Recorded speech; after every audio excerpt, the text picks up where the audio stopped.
¿Qué tal? Muy buen día, soy el doctor David Garita y el día de hoy vamos a hablar sobre hernias de disco.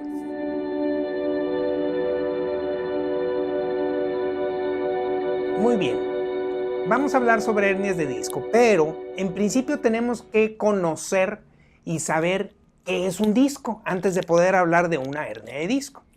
Bueno, el disco es un material cartilaginoso que se encuentra entre vértebra y vértebra, en toda la columna menos entre la cervical número 1 y el cráneo y la cervical número 1 y la cervical número 2. Los discos están compuestos de un núcleo pulposo en su centro que lo encierran 80 anillos fibrosos. Es correcto, escucharon bien, 80 anillos fibrosos. O sea, imagínense a esos anillos como que si fuera fibra de vidrio. Está conteniendo a ese disco. Ahora, entonces eso nos indica que es demasiado fuerte el disco, diferente al concepto que nos venden de que es muy vulnerable o son muy débiles. Vamos a pensar bien. A ver, un hueso, si tú lo agarras y lo flexionas, es más fácil que lo logres quebrar o astillar. En cambio, un disco soporta todas las fuerzas gravitacionales de impacto, se flexiona, se rota, se gira, te carga y te lleva para todo lado. Entonces, ¿qué es más fuerte? Algo que tiene la capacidad de aguantar toda la torsión, la flexión, más tu peso o sobrepeso y etcétera, o un hueso que simplemente por un estornudo, por un cambio de clima o por una simple caída, se rompe. Entonces, es mucho más fuerte el disco. Lo que sucede es lo siguiente. Todas las articulaciones son avasculares y el disco forma parte de una articulación que está en columna. El que se dice que sean avasculares no significa que sean acelulares.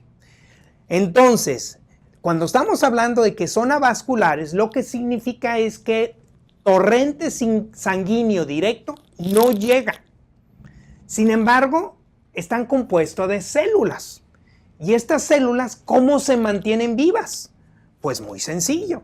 Se mantienen vivas a través de una movilidad adecuada. O sea, eso significa que entre mejor movimiento articular exista en ese disco, en mejores condiciones va a estar.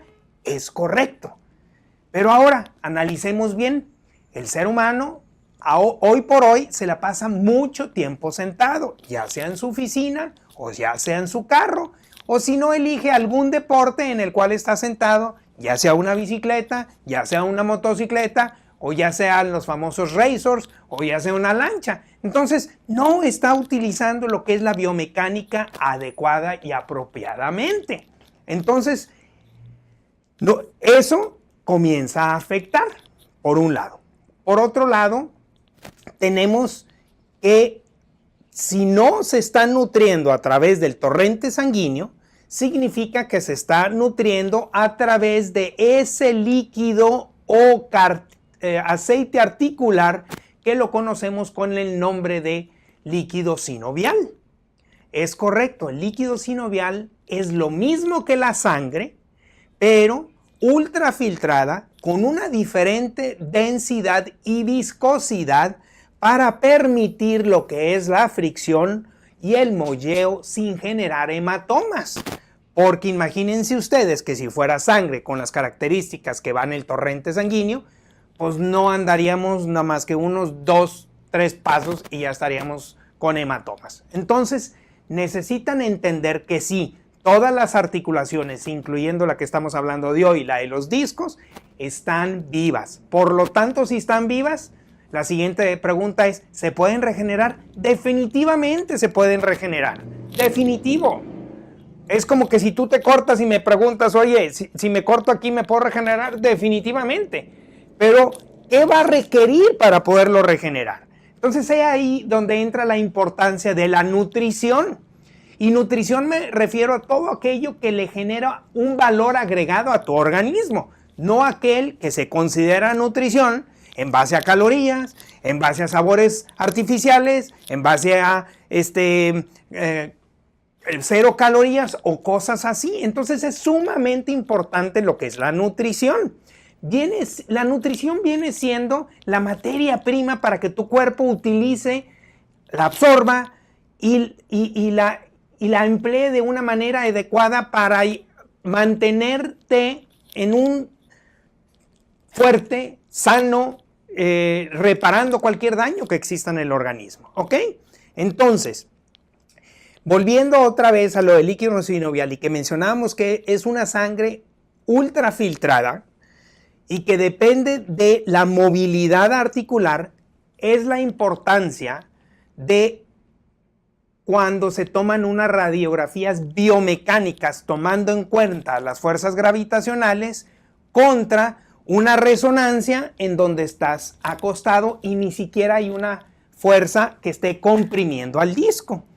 Aparte, sabemos que la columna, cuando la ves de frente, debe ser recta para balancear el peso entre tu lado derecho y tu lado izquierdo. Y cuando la ves de perfil, debe tener unas curvaturas que respetan a la lordosis cervical, la lordosis lumbar y la cifosis dorsal. Bueno, cuando tú acuestas a un paciente sobre una cama como es la de la resonancia, aparte de que no está existiendo una fuerza directa sobre el disco porque estás de manera horizontal, la biomecánica de esas curvaturas de la columna tienden a adaptarse a la postura en la cual está, o sea, se aplanan. Entonces te da positivos falsos, ¿ok? ¿Quieres tomar una resonancia que te dé un resultado positivo? Tiene que ser una resonancia tomada parado, dinámica se llaman. Pero resulta que en todo el país de México no hay una resonancia en la cual te la pueden tomar totalmente parado, tomando en cuenta las fuerzas gravitacionales, cómo están trabajando en tu columna. Es por esa la razón que determinan que hay muchas cirugías de columna innecesarias o fallidas. ¿Qué significa eso? Que se meten a cirugía y salen y están igual o peor. Entonces dices, caray, y regresan 1, 2 o 3 o n número de veces más a una cirugía que porque no cicatrizó bien, que porque faltó quién sabe qué, puros pretextos. Atiendan la raíz causa del problema y van a resolver. El por qué es sumamente importante que se manejen de una manera integral. Entonces, ¿qué es lo primero que hacemos aquí? Número 1, tomar unas radiografías estáticas. ¿Qué es una radiografía biomecánica estática? Es tomando en cuenta las fuerzas gravitacionales, son muy específicas y llevan ciertas características, ¿ok? Y luego las de estrés. Vamos a pensar que tú tienes una desviación de la columna dorsal hacia tu lado derecho. Entonces vamos a tratar de tomar una radiografía inclinándote hacia ese lado derecho, o sea, hacia la parte convexa de la curvatura, para ver qué tanto se reduce la curvatura. Si haciendo eso de manera natural se logra disminuir el grado de desviación de la columna, eso nos da la oportunidad de poderte arreglar hasta ese mínimo. Y después se hace una radiografía comparativa con las de estrés también para ver si podemos extender ese grado de corrección. ¿Ok? Número 2. Tienes que estabilizar la pelvis porque la pelvis da el soporte a lo que es la columna lumbosacra, esta a su vez a la columna dorsal y esta a su vez a la columna cervical. Antes que todo, déjenme les menciono lo siguiente. Dijimos que cuando la columna la ves de frente debe ser recta y cuando la ves de perfil debe ser curviada. Pero ¿y qué pasa? El por qué la escoliosis se hace hacia los lados o la rotoescoliosis que lleva un componente en donde se gira y aparte está desviada. Bueno, lo que está tratando de hacer el cuerpo, porque recuerden que su cerebro a través de la médula espinal coordina y controla todas las funciones de tu cuerpo, está tratando de compensar faltas de curvaturas. Entonces, por lo general, una escoliosis viene acompañada de una pérdida en la curvatura de la lordosis, ya sea lumbar o cervical. Entonces, se tiene que restaurar a lo que son esas curvaturas. Se tiene que atender también al componente neurológico que se encarga de la coordinación de los músculos paravertebrales. ¿Qué significa eso? Lo que eso significa es que no tenemos control voluntario sobre los músculos posturales, porque nadie quiere tener una columna desviada, ¿estamos de acuerdo?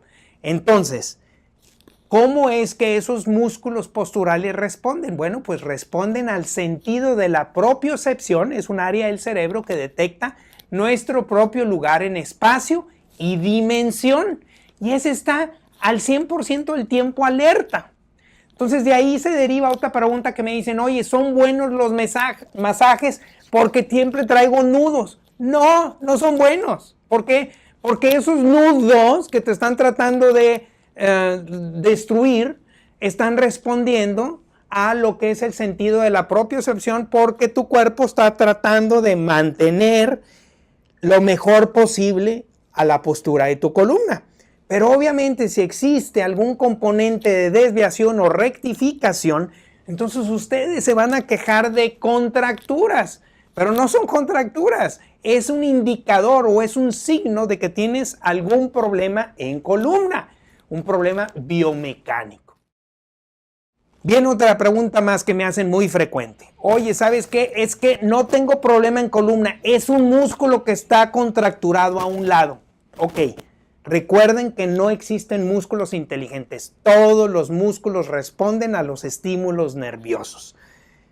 Esta es una contractura, eso se relaja. Esta es una contractura, eso se relaja. Yo lo estoy haciendo voluntariamente. Al menos de que ustedes estén voluntariamente generando esas contracturas, entonces, ¿qué es lo que está pasando? Lo que les estoy contando. ¿Ok?